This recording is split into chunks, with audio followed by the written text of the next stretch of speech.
বর্তমান সময়ে ভাইরাল হয়ে যাওয়া জলপাইয়ের একটি আচারের রেসিপি নিয়ে আসলাম আজ আপনাদের জন্য। চলুন রেসিপি তৈরির প্রস্তুত প্রণালী দেখে নেওয়া যাক। প্রথমে আমি এখানে 1 কেজি পরিমাণ জলপাই নিয়েছি এবং জলপাইগুলো ভালোভাবে পরিষ্কার করে ধুয়ে নিয়েছি। তারপর জলপাইগুলো 10 মিনিটের জন্য জাল করে নেব, তখন কালারটা কিছু পরিবর্তন হয়ে যাবে।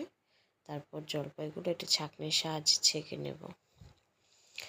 তারপর একটি পাত্রে জলপাইগুলো ঢেলে দিব এবং দিয়ে দিলাম 2 চা চামচ পরিমাণ লবণ ও 1 চা চামচ পরিমাণ হলুদ দিয়ে ভালোভাবে জলপাইগুলোকে মেখে নেব। মেখে নিয়ে রোদ্রে শুকিয়ে নেব। তারপর একটি কড়াইতে আমি দিয়ে দিলাম গোটা কয়েকটি শুকনা মরিচ। তারপর দিয়ে নিলাম 1 চা চামচ পরিমাণ জিরে ও 1 চা চামচ পরিমাণ পাঁচফোড়ন মশলা দিয়ে ভালোভাবে মশলাগুলোকে নেড়েছেড়ে ভেজে নিতে হবে।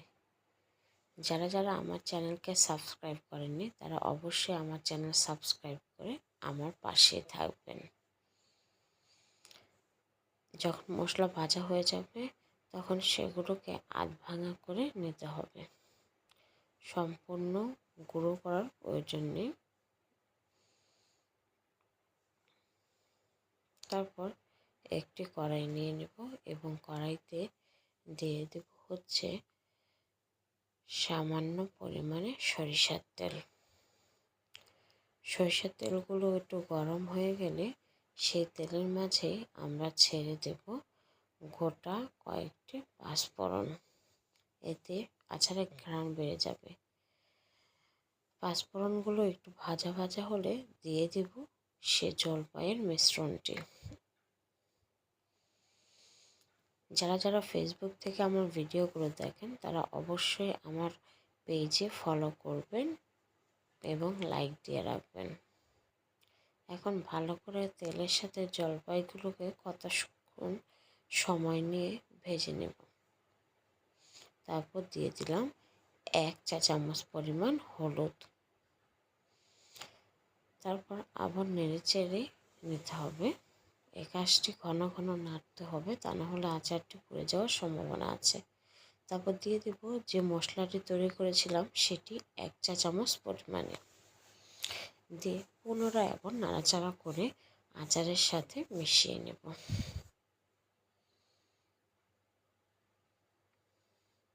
আচারটা ভাজতে ভাজতে যখন কিছুটা কালার পরিবর্তন হয়ে যাবে তারপর আমি দিয়ে দিলাম 3 টেবিল চামচ পরিমাণ চিনি। চিনিটা আপনাদের পছন্দ অনুযায়ী দিবেন। যদি মনে হয় যে চিনি আচারটা টক রাখবেন তাহলে চিনির পরিমাণটা কম দিবেন। আবার জলপাইও অনেক সময় মিষ্টি বা টক হয়ে থাকে, সেটা পরিমাণ বুঝে আপনারা আপনাদের চিনিটা ব্যবহার করবেন। জাল দিতে দিতে আচারের কালারটা পরিবর্তন হবে।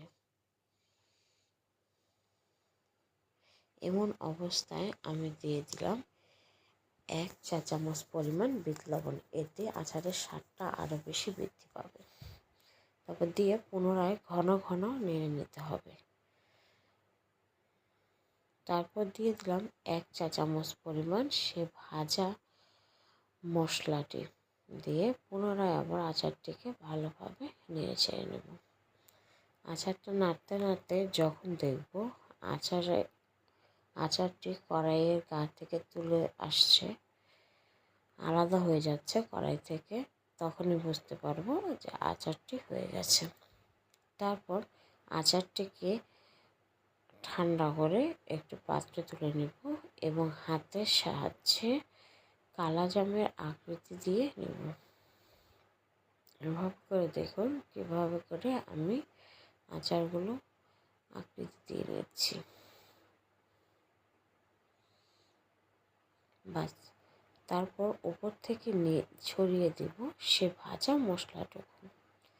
দেখতে অনেকটাই লোভনীয় লাগছে এবং খেতেও অনেকটাই মজা লাগে।